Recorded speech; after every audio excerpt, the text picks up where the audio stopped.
Thanks for clicking the video and welcome to Makers Education. আজকে আমরা Microsoft পাওয়ার পয়েন্টের একটি কাজ শিখব। আমরা দেখব কিভাবে মাইক্রোসফট পাওয়ার পয়েন্টের একটি স্লাইডকে ভিডিও ফাইল হিসেবে সেভ করা যায়। আমরা জানি আমাদের মাইক্রোসফট পাওয়ার পয়েন্টের যে ফাইলগুলো থাকে সেগুলো পিপিটি ফরম্যাটে থাকে। এই পিপিটি ফরম্যাটের ফাইলকে আমরা আজকে ভিডিও ফাইল হিসেবে সেভ করব। তো চলুন শুরু করা যাক। প্রথমেই আমরা আমাদের ডেস্কটপে চলে যাব। আমরা মাউসের রাইট বাটন ক্লিক করে একটি নিউ মাইক্রোসফট পাওয়ার পয়েন্টের ফাইল ক্রিয়েট করব।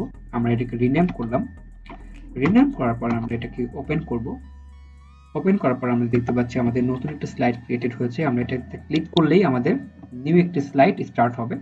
ওকে, আমি এই স্লাইডে এখন কিছু কাজ করব। আমি আগে কিছু কাজ কপি করে রেখেছিলাম, যেহেতু নতুন করে কাজ করতে গেলে এখন অনেক সময় লাগবে। আমি আমার আগের করার কাজটাকে পেস্ট করব এখানে Ctrl+V। Ctrl+V ক্লিক করার পর দেখতে পাচ্ছি আমার নতুন একটা স্লাইড এখানে পেস্ট হয়েছে। ঠিক আছে, আমি আমার আগের স্লাইডটাকে ডিলিট করে দেব।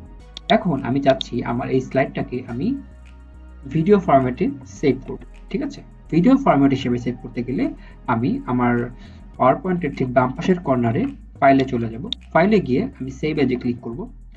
সেভ এজে ক্লিক করলে দেখব আমার নতুন একটি উইন্ডো এসেছে। এখানে আমাকে জানতে চাচ্ছে আমি কোথায় ফাইলটা সেভ করতে চাই। ডেস্কটপ ক্লিক করলাম।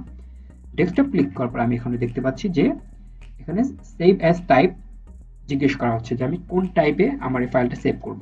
আমি এখানে ক্লিক করলে দেখতে পাবো যে এখানে অনেক টাইপ রয়েছে। ঠিক আছে, আমি যেহেতু ভিডিও ফরম্যাটে সেভ করব এবং জেনে রাখা ভালো এখানে শুধুমাত্র একটি ফরম্যাটই রয়েছে যেটা ভিডিও হিসেবে সাপোর্ট করে। আমি MPG4 ভিডিওতে ক্লিক করলাম। ক্লিক করার পরে আমার এখানে সেভ বাটন আসছে। আমি সেভ বাটনে ক্লিক করলাম। সেভ বাটনে ক্লিক করার পরে আমি দেখতে পাচ্ছি আমার এখানে কিন্তু সেভ অ্যাজ ভিডিও স্টার্টেড হয়ে গেছে। ঠিক আছে, এবং আমার ফাইলের নিউ নেম হয়েছে mk10.mp4। এটা কিন্তু এখন আর পিপিটি ফাইল নেই, অর্থাৎ আমি যে রানিং ফাইলটাতে কাজ করছি এটা কিন্তু থাকবে, এটা এক্সিস্ট করবে, এটা পিপিটি ফাইল হিসেবেই থাকবে। বাট আমার নতুন আরেকটি ফাইল ক্রিয়েটেড হচ্ছে যেটার নাম mk10.mp4। আমার ফাইলটি ক্রিয়েটেড হয়ে গেছে। আমরা এখন চলুন ডেস্কটপে ফিরে যাই। ডেস্কটপে যাওয়ার পর আমরা দেখতে পাচ্ছি আমাদের ফাইলটি এই যে এখানে ফাইলটা কিন্তু জেনারেটেড হয়ে গেছে। আমরা এটাকে ডাবল ক্লিক করি, ফাইল ওপেন হচ্ছে। আপনারা যদি চান যে আপনাদের এই যে আমাদের কিন্তু শুরু হয়ে গেছে। ঠিক আছে, আপনারা এই ভিডিওর সাথে আপনারা পরিচিত, এটা কিন্তু আমাদের ইন্ট্রোডাক্টরি যে ভিডিও থাকে সেটা। তো আপনারা যদি চান যে আপনাদের স্লাইডে যদি একাধিক স্লাইড থাকে, এবং ফর এক্সাম্পল আমি এখানে আরো কিছু স্লাইড নিচ্ছি, আমি কোন একটা স্লাইডকে Ctrl+C দিয়ে কপি করে আমি যদি ওইখানে Ctrl+V প্রেস করি তাহলে কিন্তু আমার একাধিক স্লাইড আস্তে আস্তে চলে আসবে। এভাবে কিন্তু আপনি অসংখ্য ফাইল নিতে পারেন। অসংখ্য কিনা আমি জানি না, বাট আপনি অনেকগুলো ফাইল আপনি নিতে পারেন।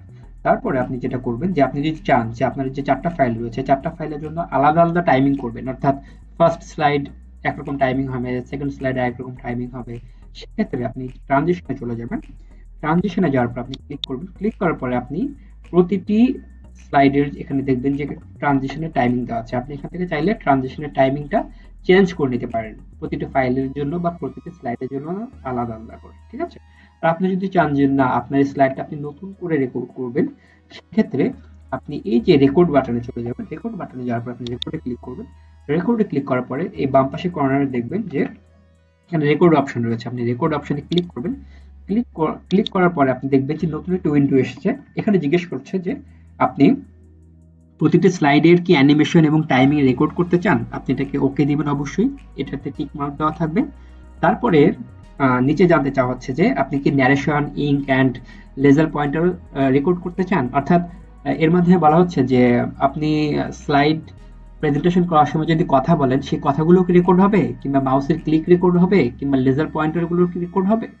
তো এক্ষেত্রে আপনি যদি চান যে আপনার স্লাইডে কোনো ভয়েস থাকবে না, কোনো সাউন্ড থাকবে না, নয়েজ থাকবে না, সেক্ষেত্রে আপনি এখান থেকে টিক মার্কটা তুলে দেবেন। আর আপনি যদি চান যে না আপনি আপনার ভয়েস রেকর্ড করবেন, সেক্ষেত্রে আপনি টিক মার্কটা দিবেন।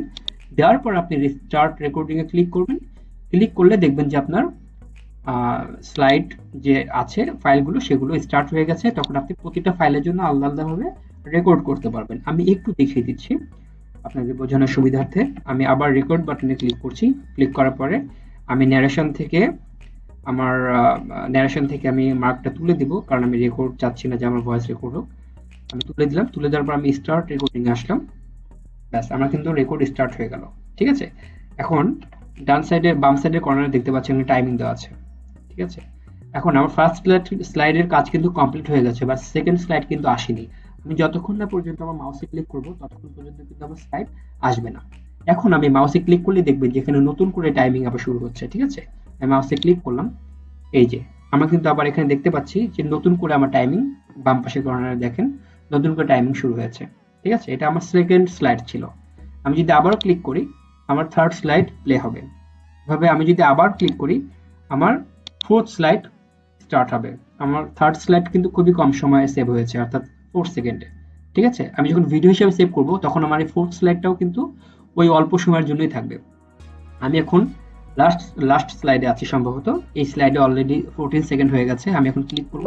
ক্লিক করার মাধ্যমে আমার যেহেতু ফাইলে 4টে মাত্র স্লাইড ছিল, আমার স্লাইডগুলো রেকর্ডিং হয়ে গেছে। আমার টোটাল টাইমিং হচ্ছে 54 সেকেন্ড। এখন কম্পিউটার আমার কাছে জিজ্ঞেস করছে যে আমি কি 54 সেকেন্ডে স্যাটিসফাইড কিনা, আমি কি এই টাইমিংটা রাখতে চাই কিনা। আমি ইয়েস করলাম। ইয়েস করার পরে আমি যদি এখন ফাইলে ফিরে যাই, ফাইলে ফিরে যাওয়ার পরে আমি যদি এখন সেভ এস ক্লিক করি, অথবা আপনারা যদি এক্সপোর্টে আসেন, এই যে এক্সপোর্টে আসার পরে যদি এক্সপোর্টে ক্লিক করেন তাহলে এখানে দেখতে পাবেন যে এখানে ভিডিও ফরম্যাটে সেভ করার মতো অপশন রয়েছে। আপনি এখানে ক্রিয়েট ভিডিওতে ক্লিক করবেন। ক্রিয়েট ভিডিওতে ক্লিক করলে আপনার ডান সাইডের কর্নারে দেখবেন যে এখানে ফরম্যাট যাচ্ছে যে আপনি 1080 অর্থাৎ ফুল এইচডি ফরম্যাটে করতে চান, নাকি শুধু এইচডি ফরম্যাটে করতে চান, নাকি 4K ফরম্যাটে করতে চান, এরকম বিভিন্ন টাইপ আসতে পারে। 4K ফরম্যাট সবার কাছে নাও আসতে পারে সবার কম্পিউটারে, কারণ এটা হচ্ছে মাইক্রোসফট ওয়ার্ডের বা মাইক্রোসফট পাওয়ার পয়েন্টের বিভিন্ন এডিশন অনুযায়ী ভ্যারি করে। আমারটা 2016 এডিশন, এখানে 4K সাপোর্ট করে। আপনি যদি 2010 এডিশন ইউজ করেন বা 13 এডিশন ইউজ করেন সেক্ষেত্রে 4K নাও থাকতে পারে। ঠিক আছে, এখন কিন্তু মাইক্রোসফট পাওয়ার পয়েন্ট, মাইক্রোসফট অফিসে 2021 এডিশন পাওয়া যাচ্ছে।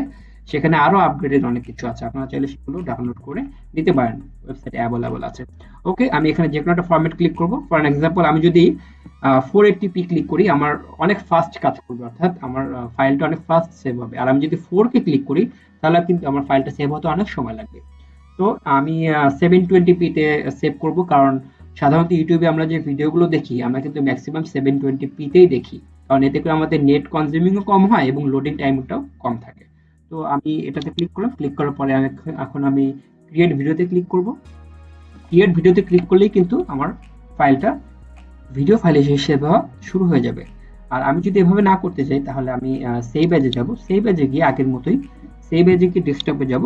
ডেস্কটপে গিয়ে আমি এই যে ফাইল টাইপে গিয়ে আমি ভিডিও ফরম্যাট সিলেক্ট করব। সিলেক্ট করার পরে আমি সেভে ক্লিক করব। সেভে ক্লিক করলে আমার ফাইলটা ভিডিও ফাইল হিসেবে সেভ হওয়া শুরু হয়ে যাবে। ঠিক আছে, তো এভাবেই কিন্তু আমরা আমাদের পাওয়ার পয়েন্টের কাজগুলো করতে পারি।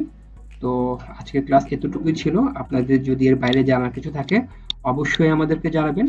আর আমাদের মেকার্স চ্যানেলে কিন্তু মাইক্রোসফট পাওয়ার পয়েন্টের এবং মাইক্রোসফট ওয়ার্ডের প্লাস কম্পিউটারের কিন্তু অনেক বেসিক শর্টকাট এবং ট্রিক্স এবং টিউটোরিয়ালস এর উপর ভিডিও রয়েছে, আপনারা সেগুলো দেখতে পারেন। আশা করি আপনাদের কাজগুলো আরো সহজ হয়ে যাবে। Thank you so much.